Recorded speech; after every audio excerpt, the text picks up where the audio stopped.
Welcome to Better Preparedness. I am in the Canadian wilderness. It is middle October, 2 degrees Celsius. I'll put the Fahrenheit equivalent just above freezing. Beautiful morning here in kind of remote Canada, really.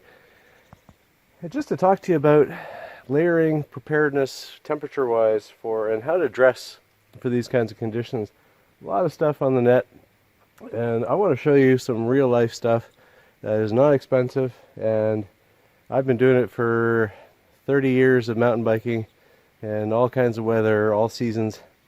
Let's give you a quick run through. Up here on the head with duct taped helmet, little toque, little buff, I guess you would say that, and merino wool undershirt, a simple t-shirt, quick dry t-shirt, this Bianchi jersey, simple pair of riding shorts, some leg warmers. They're a bit too small so I can't close the zipper. I got my riding shoes there, also with duct tape. I'll explain to you why. Here on the bike, you may remember the Kona Hey Hey Deluxe, and got emergency kit for doing all kinds of repairs. The lights, I've got the lights on even though I'm in the bush. There are ATVs and stuff out here, and I want them to see me as quickly as possible. That's why I also have one on the front. And right now I am filming this ride for Scenes from Earth, so if you want to watch kind of the entire gravel section of this ride, I'll put a link below for once that's ready. And yeah, I've got a bottle in the back. I've got a rain jacket. It's not supposed to rain, so I've only got my super light rain jacket, and got another few pieces of kit there. Compass, a knife, an emergency whistle, a miniature first aid kit, multi-tool, I keep forgetting the name, and Leatherman, it's a Leatherman mini micro tool. Right now I've got to hammer this because I've got short for time, but it is absolutely gorgeous, and this whole wilderness to myself so far today. Alright, enjoy the rest of the ride, we'll see you at the end. Welcome back to Better Preparedness. I forgot to mention this morning, in terms of the gloves, these are a pretty windproof type of glove. Not much insulation, but there's a little teeny bit of fuzziness to it. But these really kept my hands nice and warm today. Alright, well, how did the gear overall do? So let's keep in mind, this ride started off in about +2, +3, finished in about +7 or 8 Celsius. I'll put the Fahrenheits down below.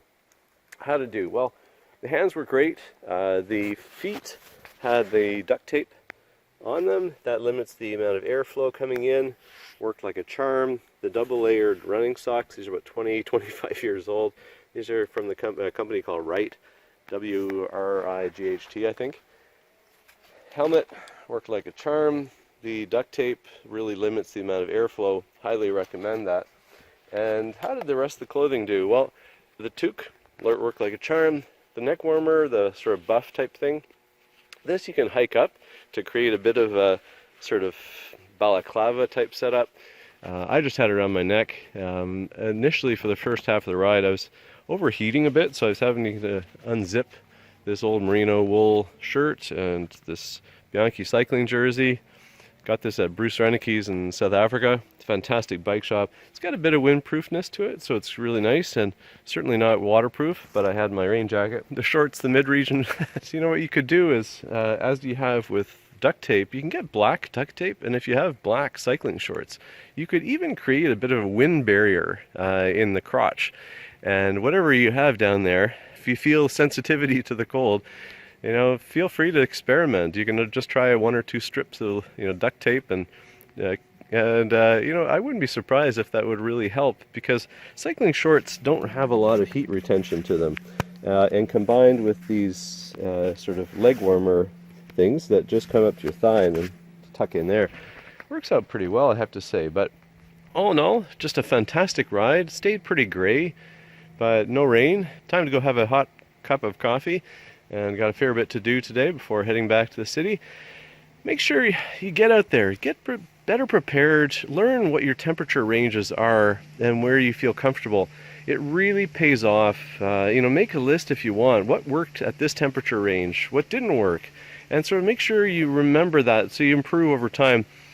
And it's not about buying expensive gear. Whatever gear you have has a suitable temperature range. So once you get to know that these gloves work in this or that condition, then you know that. So you can grab these ones, or maybe you grab a different pair. Or maybe you grab two pairs. Maybe you grab this one, and in the back of your kit or your backpack or your cycling jersey, you stuff some super warm things.